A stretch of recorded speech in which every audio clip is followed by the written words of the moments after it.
नमस्कार दोस्तों, आज की कहानी धनतेरस की कहानी है। एक समय की बात है, भगवान विष्णु मृत्युलोक यानी धरती पर विचरण करने आ रहे थे। तब लक्ष्मी जी ने भी उनके साथ चलने का आग्रह किया।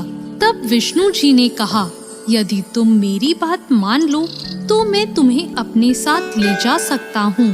तब लक्ष्मी जी ने उनकी बात मान ली और विष्णु जी के साथ धरती पर आ गई। कुछ देर बाद एक जगह पहुंचकर भगवान विष्णु ने लक्ष्मी जी से कहा, जब तक मैं ना आऊं तुम यहीं रहना। मैं दक्षिण दिशा की ओर जा रहा हूँ, तुम उधर मत आना। विष्णु जी के जाने पर लक्ष्मी जी ने सोचा कि आखिर दक्षिण दिशा में ऐसा क्या है जो मुझे वहाँ जाने से मना किया गया है, और स्वयं भगवान वहाँ चले गए।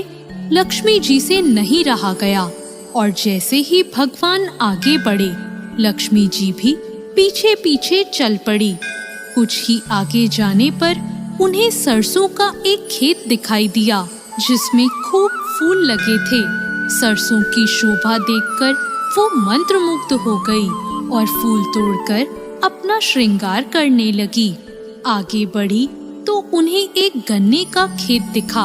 लक्ष्मी जी ने गन्ने तोड़े और उसका रस चूसने लगी। उसी क्षण भगवान विष्णु जी वहां आ गए और उन्होंने लक्ष्मी जी को देखकर उनसे नाराज होकर उन्हें श्राप दे दिया कि मैंने तुम्हें इधर आने को मना किया था, पर तुम नहीं मानी और किसान की चोरी का अपराध कर बैठी। अब तुम इस अपराध के बदले किसान की 12 वर्ष तक सेवा करो। ऐसा कहकर भगवान उन्हें छोड़कर क्षीर सागर चले गए। तब लक्ष्मी जी उस गरीब किसान के घर रहने लगी। एक दिन लक्ष्मी जी ने उस किसान की पत्नी से कहा कि तुम स्नान करके पहले मेरी बनाई गई इस देवी लक्ष्मी की मूर्ति का पूजन करो और फिर रसोई बनाना।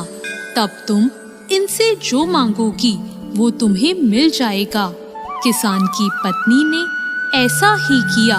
पूजा के प्रभाव और लक्ष्मी जी की कृपा से किसान का घर दूसरे ही दिन से अन्न, धन, रत्न, स्वर्ण आदि से भर गया। लक्ष्मी जी ने किसान को धन धान्य से पूर्ण कर दिया। किसान के 12 वर्ष बड़े आनंद से कट गए। फिर 12 वर्ष के बाद लक्ष्मी जी जाने को तैयार हुई। विष्णु जी लक्ष्मी जी को लेने आए तो किसान ने उन्हें भेजने से इनकार कर दिया। तब भगवान ने किसान से कहा कि इन्हें कौन जाने देता है, यह तो चंचला है, कहीं भी नहीं ठहरती। इनको बड़े बड़े नहीं रोक सके। इनको मेरा शाप था, इसलिए 12 वर्ष से तुम्हारी सेवा कर रही थी। तुम्हारी 12 वर्ष सेवा का समय पूरा हो चुका है।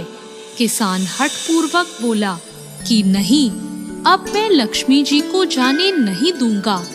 तब लक्ष्मी जी ने कहा, हे किसान, तुम मुझे रोकना चाहते हो तो जैसा मैं कहूँ वैसा करो। कल तेरस है, तुम घर को लीप पोत कर स्वच्छ कर देना।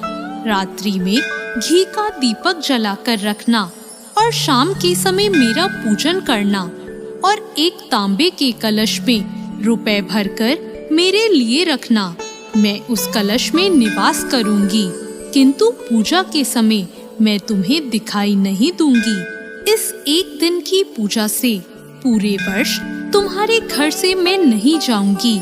यह कहकर वह दीपकों के प्रकाश के साथ 10 दिशाओं में फैल गई। अगले दिन किसान ने लक्ष्मी जी के कहे अनुसार पूजन किया। उसका घर धन धान्य से पूर्ण हो गया।